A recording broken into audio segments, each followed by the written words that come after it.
All right. Good evening, everyone. I'm not going to be in the shot, so I'm just going to sit over here and wave with you. That's the only time you're going to see me in this video, but I'm going to do a public service video to show you how to use a warping board to warp a rigid Heddle loom. It's kind of like a hybrid method, but it allows you to be able to warp a really long warp without having to stretch it completely across your living room, or have to do all manner of madness that I've seen. And yes, I personally, depending on what I am doing, I'll just use a warping board by itself.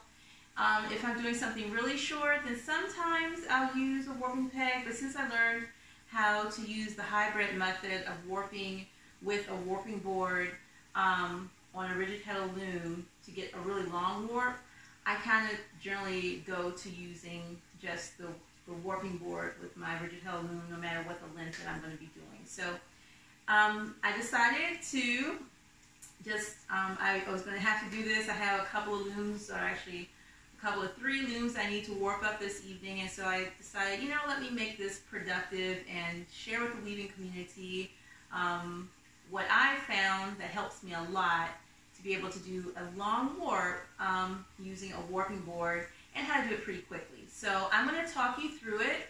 I'm going to do maybe a couple of warps, and then I'm going to pause the video, and then I'm going to pick back up to show you how you wind on the warp after you've warped it on the warping board. So that's what I'm going to do, so let's get to it. So the first thing you're going to need to do, you'll probably have already determined the length of your warp, and you'll probably have done the math that you need to do. And so that's what this piece of string is, and that's what I'm going to do first. So I'm using the Ashford 16-inch rigid Heddle loom, and what I'm going to do, take my paw off and get my apron rod in place. Then I'm going to put the lock on, and I'm just going to take the end of my guide thread that I've measured, I'm going to tie it on to the back apron rod. Okay. Next thing I'm going to do is I'm just going to take it through right beside the first place where I'm going to start.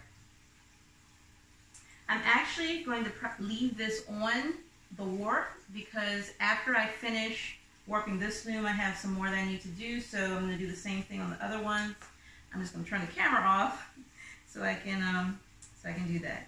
So once very important, I have now your loom is going to come with clamps. Your loom is going to come with clamps to clamp it down. But for this particular table, it's one of those tables that isn't solid. It has like a lip on it.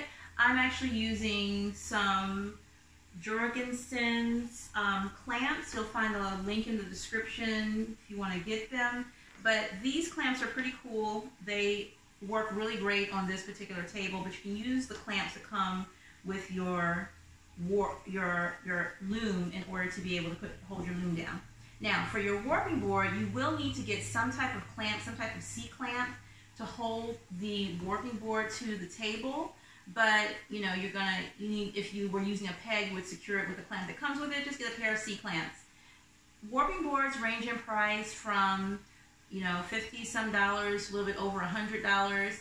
I'll put some links in the description box to some warping boards, but this one that I have here, I think I paid somewhere around $60 or so for it, and it has served me well. But I'll put a link in the description to a variety of different warping boards that you can get. Most rigid Heddle looms, they say that the most warp that you can put on it is about 5 yards. I put a lot more on mine because I use thinner warp, but this is a 4.5 yard warping board, and so it works pretty well, and it's small, and so it doesn't take up a lot of space. All right, so I threaded my guide string through my Heddle, and now I'm just going to figure out what path I want to go. So just like when you use a warping board, you have your guide string, and then you're just going to go back and forth. And I think I did it on one try. You do want to cut your string a little bit longer than what you need to give you a little bit of play. And once you've figured out a path that will give you the length that you need, that's it. That's it. So I'm tying it on this peg. I went around this peg, around that peg, around this peg, around that peg, and then straight back to my back apron rod. All right, so that's that part.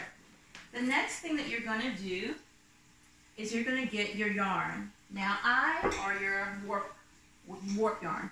So I'm using a mixing bowl, and I'm putting my yarn in the mixing bowl just so it doesn't roll all around the floor. And then what you're going to do is you're going to take the beginning of your yarn, your warp yarn, and you're just going to tie it on to your back apron rod in whatever manner you like to do that. All right. So now, this is the important part, and I think this is maybe what kind of throws some people off. You're going to have when you're pulling it through, you have two pieces that you're pulling.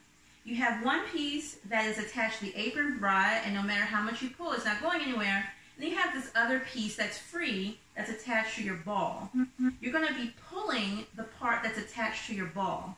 And I'm going to, and that's pretty much the simplest part of it, but I think maybe sometimes, I don't know, people get confused as to what you're pulling. But it's pretty simple.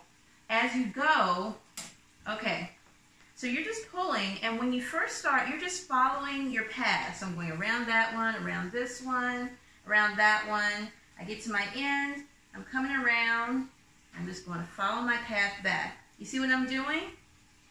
You're holding the thread that is coming off your ball, and you're just wrapping it around in the pattern on your warping board. Let's do another one. So when I come back around, I'm just going to go under my apron rod. I'm going to come over to the next one. I'm going to get it, and I'm just going to go follow my path. Come around, and then I'm going to go over my apron rod. Grab it, and I'm going to come back. Now every so often you're going to want to just push down your warp down on your apron rods, because you would not want it to pop off. That would be so unhappy. And you're just going to keep going. Now, I don't know exactly how long this is.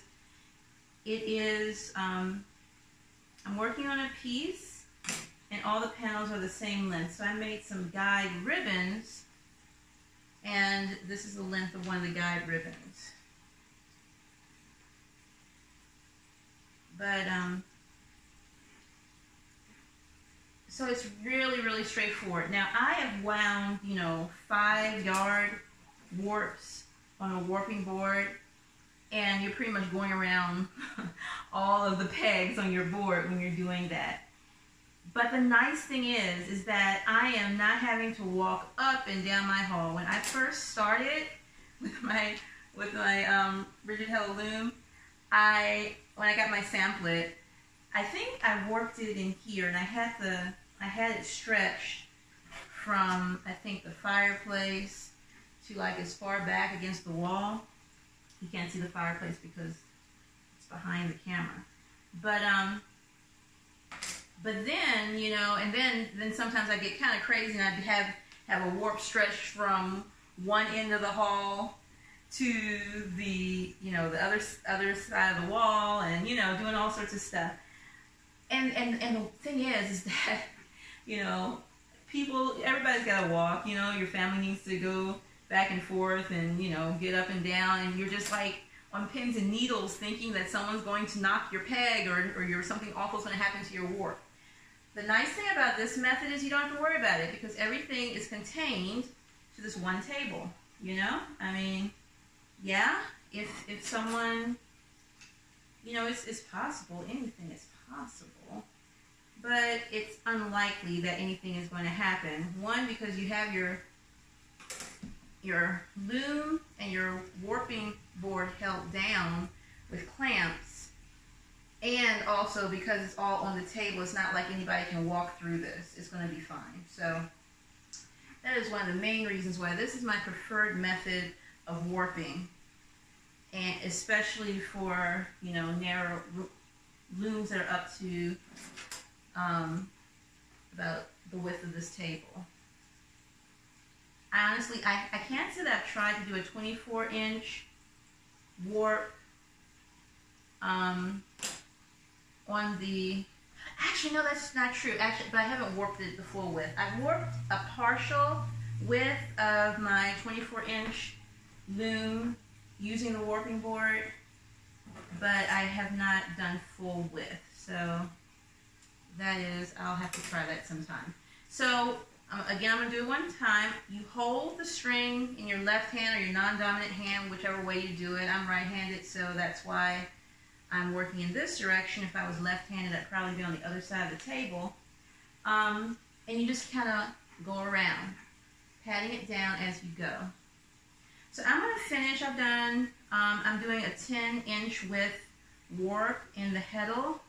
Oh, another really cool thing. I didn't learn this until a little while, you know, I've been weaving for a while before I realized this, but on your Ashford looms, there's a little dot in the center right after the word Ashford, and that dot is dead center of your Heddle. And so if you want to perfectly center your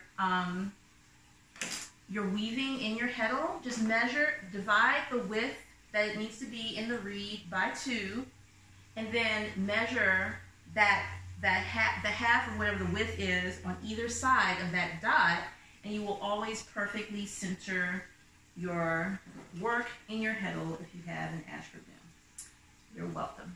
I was super happy when I figured that out, and if you didn't know that, I'm glad to have been able to share. So anyway, I'm going to keep going, and when I get to the end of it, I'm going to come back and show you how I tie my warp.